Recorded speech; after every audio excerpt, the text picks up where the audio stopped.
ବର୍ତ୍ତମାନ କଣ ହଉଛି ଏଠି ଯେ କି ଭୋଜି? ଡାଳ ମାଙ୍ଗିଡି ଭୋଜି।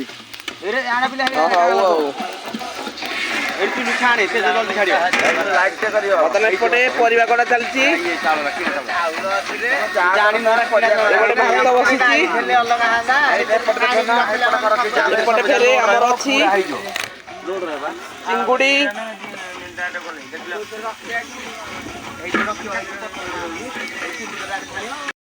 ଟାଣ ଥାଇ ଓହ୍ଲ ଓହ୍ଲ ନହେଲେ କିଛି ହେଇପାରିବନି। ଟାଇମ ଟା ଦଉଛ କି ଏଇଠି?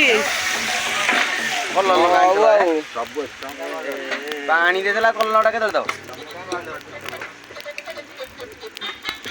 ସେଟା କଲର ଲଗାଇଛି ପାଣିଟା କେତେ ଦବ? ରୁହ ରୁହ ସବୁ ପଡିବ କାହିଁ ତମେ ବ୍ୟସ୍ତ ହଉଛ? ତମେ ନିଜେ କହୁଛ କଲର ଲଙ୍କା? କାଶ୍ମୀରୀ ଲଙ୍କାଟା ଭଲ ଲଙ୍କା ଥିଲା ରେ। ଆରେ ଚଟୁଟା କାଢିଦେଲେ ତାତି ଯିବ ଏଠୁ। ତମେ କଣ ଗୋଟେ ଇଏ ଖାଇଦବ କି?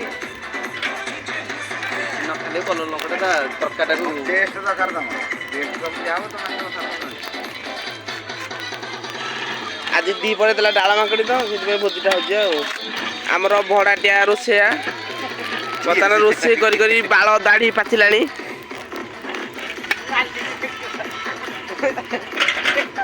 ଲାଜ ଲାଗୁଛି କହିଲେ କାରଣ ହାଇଲାଇଟ ହେଇଯିବ ନା ସମସ୍ତେ ଡାକିବେ ସେଇଥିପାଇଁ।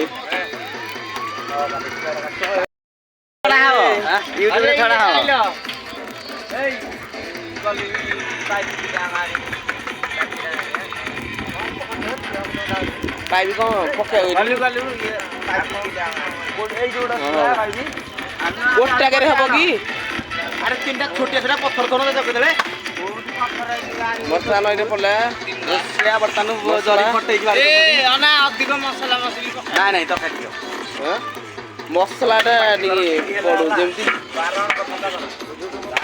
ଯିଏ ହେଲେ ଜଣେ ମାନେ ପକଉନୁ।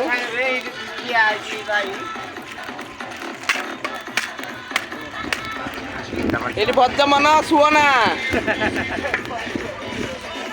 ଆମର ରୋଷେଇଆ ଭାଇ ଜରି ବାଡି ପକେଇ ଦଉଛନ୍ତି। ଆଚ୍ଛା ଆସିବ ଚିହ୍ନ ଆସିବ। ତପନକୁ କାହିଁ ମୁଁ ଦେଖୁନି କୋଉଠିକି ରେ? ଆଁ କୋଉଠି ବୋ? ଏଇଠି ଯୋଉ ଚେକ୍ ସାର୍ଟ ପିନ୍ଧିଛି ତପନ।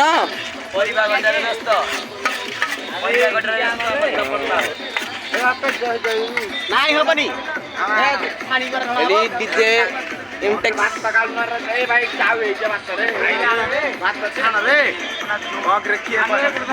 ଏ ଗୋଟାକ ପାଇବି କଣ ଲାଗିରେ ଆଉ ଗୋଟେ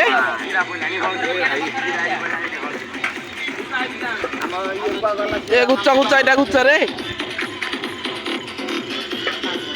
ଘୁଚ ଟିକେ ଘୁଚ ଏପଟା ଘୁଚାବ ଏଇ ପଟା ଘୁଚି।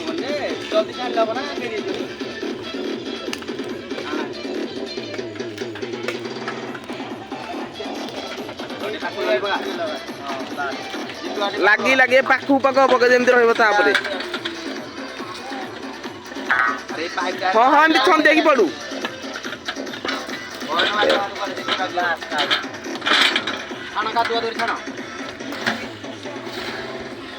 ବର୍ତ୍ତମାନ ହେଇଗଲା ଆମର ଭାତ।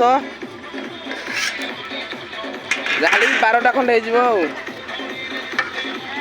ଗୋଟେ